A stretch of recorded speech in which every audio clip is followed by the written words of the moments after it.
You obviously have a lot of new players in the program this year, but you also have a core that's been with you for 1, 2, or all 3 of your first years here. Is this team benefiting from the lessons those teams learned, or is this kind of a clean slate this year? No, we're definitely learning from the past because we talk about things, especially games that we beat ourselves. So we go back and some of those guys, it's painful for them, but they have an opportunity to see where we've come from and just how easy it is to be on the other side. But no, we take every opportunity to try and teach these guys from lessons in-house and then also from lessons around the country. I mean, does that help at this stage of the season when you're trying to keep the guys focused and not looking ahead, having guys who've kind of been on the other side of the equation? Right, I think it's really the leadership, the senior leadership group and the captains, that we have is more so focusing on, what do we need to do today to be our best is really the approach that we're taking. Yeah, Jacob Holmes has been a little more active, a little more disruptive the past few weeks. What have you seen from him, and what's the benefit when you get a pass rush from the interior spot of your D-line? Yeah, the benefit on the interior is man, when those ends can force them to step up, then you got somebody there to down the quarterback. And in terms of Jacob, what we're seeing is what we saw flashes of when he came in. He missed some time in the spring with injury, and then he got hurt early in camp, and so then kind of had to come back off I think it was an ankle in camp and a hamstring in the spring, but now you're starting to see what we saw on tape, just some suddenness, some quickness, some pass rush moves on the inside. And I think coming off of the injury, we had him more in a sub package until he got fully healthy, and now we can play him in some more base down situations, which helps. And then on offense, Sage Ennis, how much has he improved since you first had him when you were at Clemson? He's become kind of an every down player for you guys now. What have you seen from him throughout his career? Right. So I think coming out of high school, if you go back and you look at Sage in high school, man, he was a very dynamic player. Played multiple positions, did a lot. Has really good speed for a guy his size. Has improved, catching the ball over the years. I think the biggest thing is just persevering through the injuries. Right. That's the biggest thing. I think now he's at a point where he feels healthy, feels good. And so you're able to see a little bit more of what you knew and you saw when he was a younger player. Now that he's kind of feeling as healthy as he was when he was young. I know you said that you wanted to kind of drown out the noise and have people not, maybe even talking to families, just kind of let's blur everything out. But today is the college football playoff show. How do you handle in-house? Do you rely on guys like Jaden Thomas and Mitchell Milton who've gone through the process and gone through those selection shows? Do you watch it together? Like, how do you approach that? Oh, we're definitely not going to watch it together. No. But so I told them yesterday I'm going to address it once, and that's the only time I'm going to talk about it. This is the week that it starts. And I encourage you not to get caught up in it, not to watch it. And truth be told, like, it doesn't matter what you rank today. Yeah, you want to worry about the one, after that first week in December. Like, that's really what the focus is. And so what happens today doesn't matter, right? We control what we do from here on out if we're really serious about being where we want to be in December. And that's really all I'm going to say about it, and encourage them not to watch it. I can't stop them, but we're definitely not going to sit down and watch it. And I told the staff, I said, hey, I'd encourage you not to really watch it because it's not really for us right now, to be honest with you. Because, again, it's just like preseason rankings, right? I think everybody was making a big deal of where we were ranked in the preseason. And I was like, okay, it's a preseason ranking.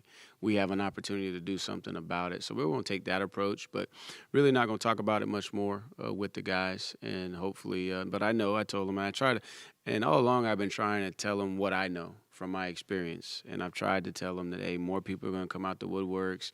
You're going to get a lot more messages after every game. A lot more people are going to want to be a part of what's going on. And unfortunately, that becomes a distraction. So if you want to stay focused, you're going to have to, simplify your life And so that'll be the message. And, we've also kind of simplified our focus, down the stretch and really don't talk about big picture, at all. Really just focus on trying to go 1-0 each day so that we can go 1-0 on Saturday. And do you have any updates on both Noah Vaughn and Ben York after the last Yep. game? Yeah. So hopeful that Ben will be back this week. Noah, is still just struggling with that ankle. So hopefully this week, but not for certain. And then JT, we'll see what he can do in practice today. And finally, Ben York. How much Oh, have yeah, you yeah, seen Ben him York. grow as well? Yeah, I coming mean, in and off the bench. He was in the spring, man. We're super excited about kind of the progress he was making, and then got his shoulder dinged up a little bit that hampered him, and then you started to see those flashes coming back to where, man, he was playing really good football last week before he got hurt. He was actually the lineman of the week for us and played in the 30 snaps that he played. So starting to get to that point to where we had confidence to be able to play him on the right and the left. So I hate it with him going down, but I'm hopeful that he'll be back this week and continue to progress. So his confidence has really started to pick up. I think athletically we knew coming out of high school that he had a chance to be really good. Now everything is kind of starting to fall into place for him. You have been outwardly a symbol of calm during all these tight games. I'm wondering, when you get home, like, how's your family taking this? How is your wife taking it? How are your kids taking it? Are they like going through the stresses and letting you know how they go through these games? So the wife, I mean, she's been through all of this before, and really she just wants me to be dad when I come home. So she's not really wanting to talk about it, and she's kind of used to it. Now the boys let me know that they're pretty special themselves. Ace just left a tournament where he was MVP at the All States in PG, hit 5 home runs and 13 RBIs in like 5 games. So like he's like, Dad, I'm pretty good too. I'm having some success. We played in the championship for travel baseball. So really I'm just dad when I go home. And to be honest with you, I'm very grateful for my wife, because she's been a big inspiration in helping me kind of balance it all and understand what the most important thing is that is the family. And when I come home, I just need to be dad. So they don't let you know how they watch these close games? Oh, I mean, to be honest with you, they're actually the biggest critics I got. Like, what were you thinking? Like, Dad, like, we got to do better here. We got to do better there. And I'm like, look, I'm already I got a press conference on Tuesday where they're gonna give me all of those questions, man. Come on, give me a break. All right. Well, what about that 0-2 fastball that was right down the middle that you fouled off? How about get a hit right there? But no. But they watch it. My oldest son in particular, like he watches it. He studies it. But we really just try to keep it to family when I get home.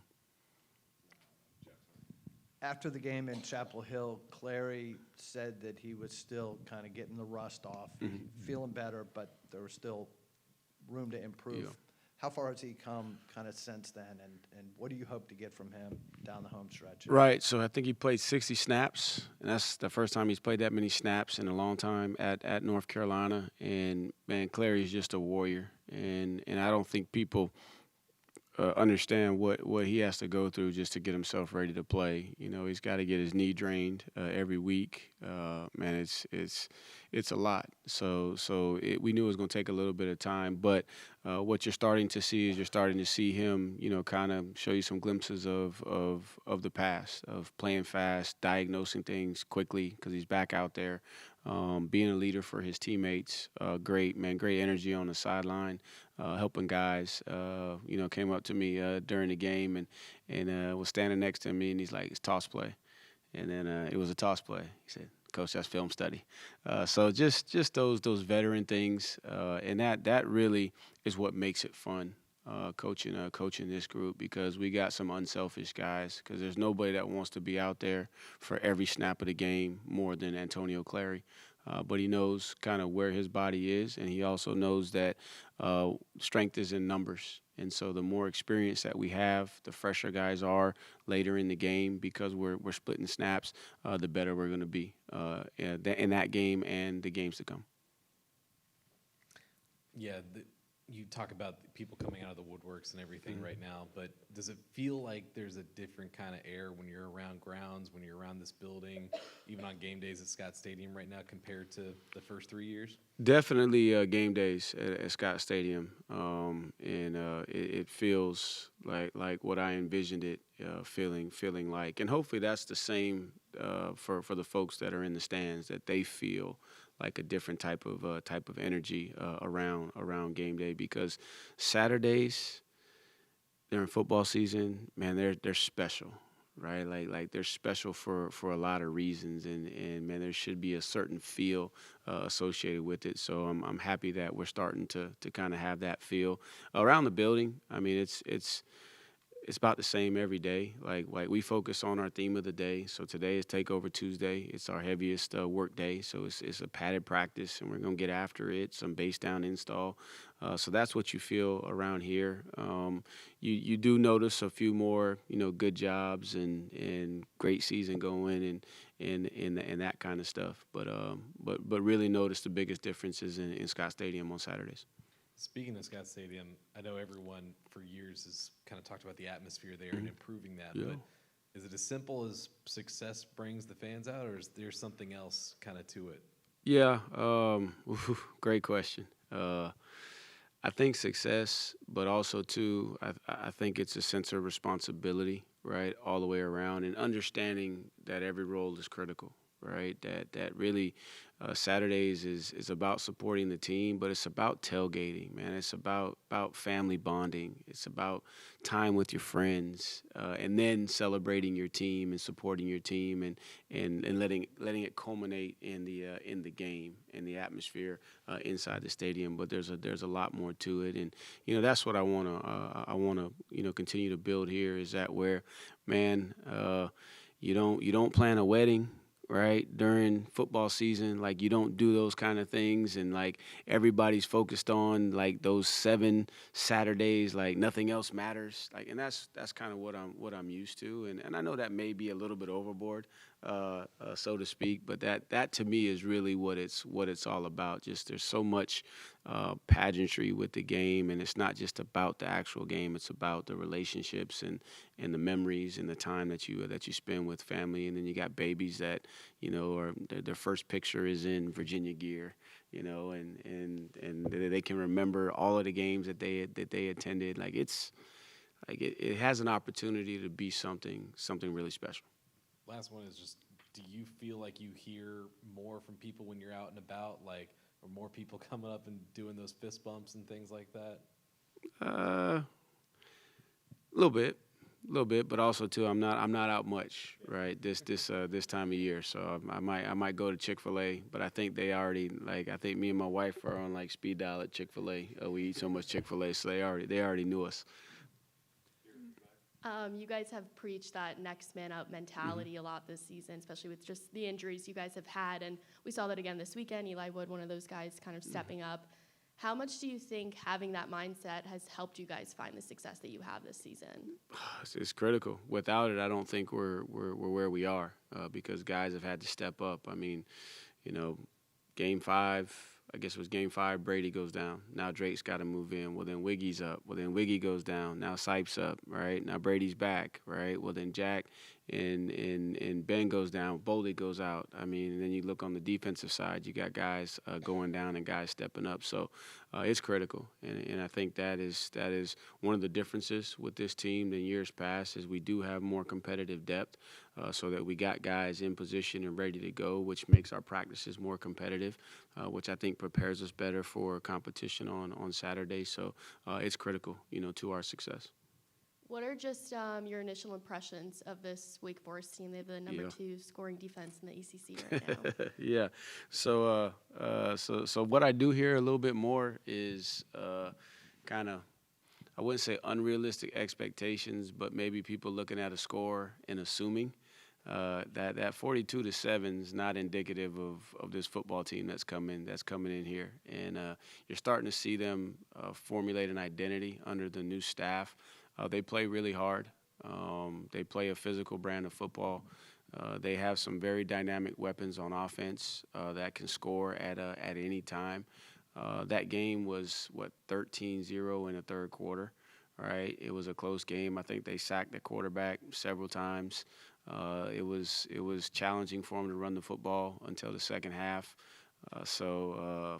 And then they had some opportunities to score, and so this is a football team that's pretty good. So don't let the record or the scores of previous games fool you. And I was telling the staff that for me, before they went to not having divisions, it always came down to going through Wake Forest in the month of November, right, to get to Charlotte, right? And it was always, didn't matter where you played them at, they were gonna fight you tooth and nail and be a scrappy bunch. And so I see a lot of that in this football team. So this football team here in Charlottesville has been warned and been told, you better not bite a lie, because this is a talented team that's starting to figure it out, and they play hard. And then defensively, they really, really challenge you up front because they can just create havoc with all of the movement and the personnel that they have on the D-line. And then their quarterback can beat you with his arm and his legs. And then they got, probably the most dynamic running back in the league. So it's a really good football team that's coming in here, and man, they're fighting for a lot too. And so they want the same thing that we want. So it's gonna be a battle. Thinking about the goals that you set out this offseason, now in the month of November, what are some of the things your team has done that you're most proud of, and where are some areas you're still looking to improve? I think the thing I'm most proud of is that they've just found a way to win football games, right? And despite who they're playing, despite the injury situation, they just found ways to win football games, which tells me that they're very goal oriented, right? And they focus, week to week, and they got a humility about themselves to come back to work each week and chase their best game. So that's what I'm most proud of, is that and I think that's what you're going to see more in college football over the next several years. You're going to see a lot more one possession games. It's going to be a lot more like the NFL, where it's going to come down to one possessions, because the teams are going to the talent is going to be dispersed across all the programs, and everybody's going to have enough talent to win any given Saturday. And Cam Robinson has been on a tear this year. He was a highly coveted in-state recruit. What does it mean for him to lead by example as a Virginia native playing elite ball for his home school? I think it just brings confirmation to the message that we're preaching to the guys in the state, that you don't need to leave the state of Virginia to accomplish any of your goals. If you desire to be an All-American, compete for a conference championship, you can do that at Virginia. Graduate from one of the most prestigious institutions in the country, you can do that at Virginia. Prepare yourself to play in the National Football League, you can do that here at Virginia. And then also, too, hopefully he'll be a sounding board for all of the young men in the state, that you're also going to be treated the right way when you come here at the University of Virginia. You're not going to be used. You're going to be poured into in all areas of your life. You're going to be developed holistically because we care about what your dreams are, and we also care about what your future looks like beyond the game of football. I don't know how much stock you put into PFF grades, and how your grading system may be different, but they had your offensive line as 89% in pass protection this week, which supposedly was the highest since 2017.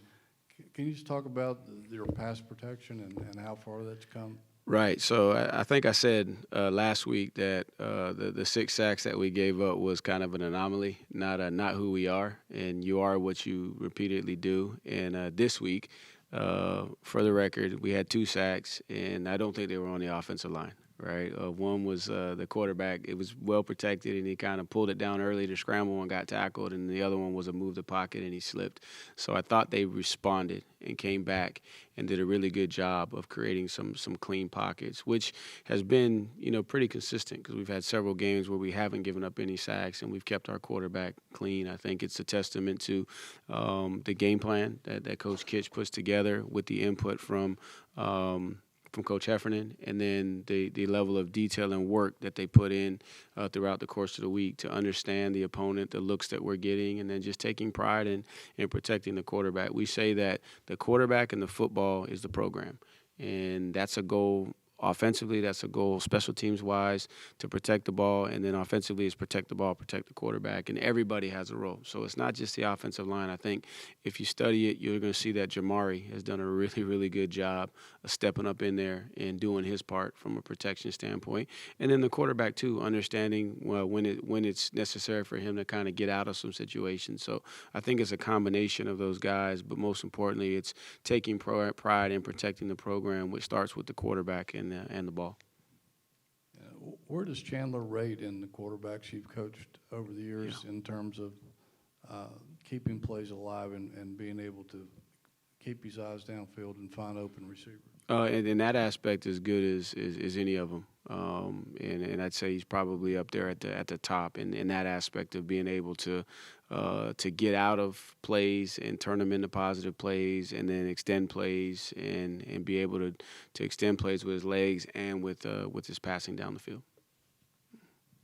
Corey Cosner has had 2 back-to-back solid games. What do you remember of him when he was a recruit and you were looking at his tape and what stood out and how much he's grown already as a true freshman? Right. So first of all, very quiet.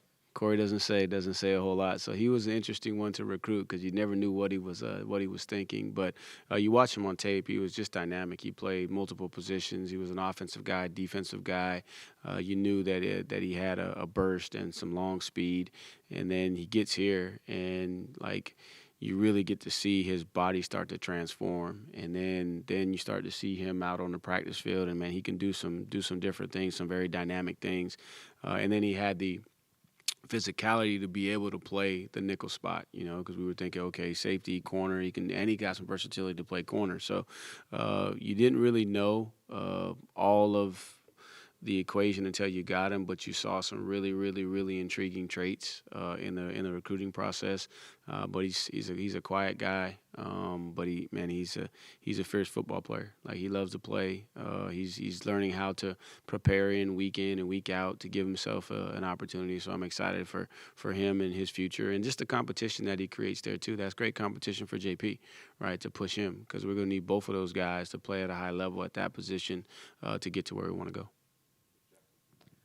Coach, you've talked all year about the importance of defending Scott Stadium. Mhm. And in the video, that was football posted after the Cal game, and seemed like it was one of the first things you reminded your guys was, hey, we got to come home and defend Scott next week. Just how much pride do you have in the fact that your team is 5-0 in Scott Stadium, and how important are you going to emphasize that in these last 2 home games? Oh, it's going to be paramount in what we talk about. You defend your turf. Right, that's, you don't ever want to say those are givens, but man, we try to find a way to win at home, and that was something that we didn't do, early on in the building of the program, and so just excited that the guys have started taking pride in that, and man, one of the things that I'm kind of most proud of being a part of is I've been around senior classes that never lost a game at home.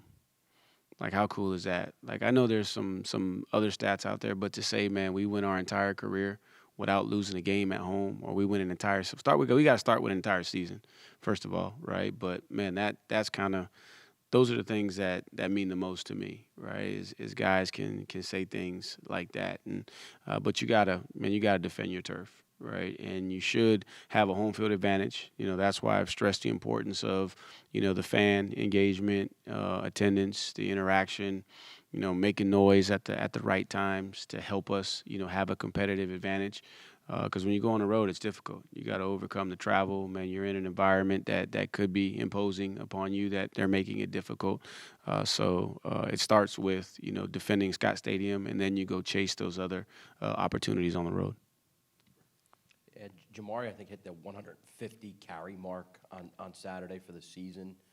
How has he stayed healthy, durable, and able to withstand all the bumps and bruises he's taken throughout the season? Well, he does a lot to take care of his body off the field, and he's eating right, he's sleeping, hydrating, doing all those things. I think he's got a natural ability as a runner, right, to get skinny, to go down and not take significant shots consistently, and he's a warrior. He practices the right way. I think he can accelerate to the contact, which allows him to be the aggressor in the concept of being the hammer and not the nail. And I think that helps him, stay healthy because he's able to inflict, the brunt of the force on the defender, and then he's able to protect his body and get small so that he doesn't take too many hard shots. I say he was hobbled up the other day and came out briefly. I think after the game he was telling me though there's no way he's coming out. Is he like that throughout the week? Throughout when you talk to him on a sideline, Yeah. is he determined to stay out there? Yeah, he's the kind of guy that we have to help himself by maybe putting a different colored jersey on him certain days out the week so that he doesn't take any unnecessary contact. But he's a go kind of guy. I mean, he's gonna go. He loves to play. He loves his teammates. He's a great team guy.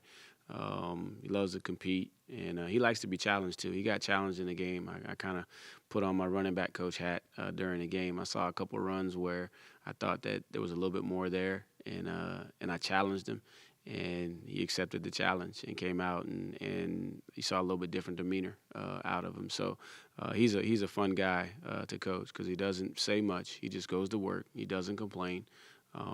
He just shows up every day. Very blue collar. Coach, outscoring opponents in the fourth quarter by 19, and you've got the most third down conversions in FBS. Are you looking to push that success forward, either in downs, first and second, or in the first half, third quarter? Yeah, What are you so going for there? I guess they took it down, but our plan to win is win third down, win red zone, right? So we want to be a good third down team throughout the course of the game, and that was a challenge coming off of this past game versus Cal's. I thought we did really good the first 6 we converted, and then we weren't as good in the second half with our third down conversions collectively, but we still finished the day 53%, right? Which is a good day on third down. Fourth quarter is a mindset and a mentality, everything we do around here. And so I know a lot of people do it. They put the fours up, but that's not just on game day, right? Every day at practice. And for those who are out at practice, they know that when we hit a certain point in practice, everybody in the program out on that field puts the fours up. We play the same video that's playing on Saturday. We play it at every practice at a certain point that signifies this is the fourth quarter. Because that's when most games are either won or lost in the fourth quarter. And we talk about the least important thing is the score at halftime. Score at halftime don't matter, right? What matters is getting yourself in position to go win the fourth quarter, and that's what we talk about. So third down, red zone, first down efficiency, all those things need to be at their best in the fourth quarter. But also, too, leading up to the fourth quarter, we want a fast start. It's important for all those things to be good. We want a strong middle 8. Those things got to be good. But definitely in the fourth quarter, that's when you got to finish. Ryan Odom picked up his first win as men's basketball coach yesterday. Could you detail some of the conversations you've had with him, or if you haven't talked yet, what would you tell him after yesterday? No, well, congrats. I texted him before the game, and he texted me after the game. He's been awesome. He texts me after every game with words of encouragement, and he's come out to practice a couple times, and we've had a chance to talk. So I'm excited for him, and good to get off to a fast start, good start. Hopefully, when things calm down for us, I'll be over there in attendance watching. I'm excited to see his style of play because I played a little bit of basketball back in the day, but I'm excited to see kind of his coaching style and his style of play. But happy for him, but he's been very, very, very supportive of what we're doing and a big fan, and I'm very, very grateful, and I hope to return the favor once they get really cranking and rolling. All right, appreciate it.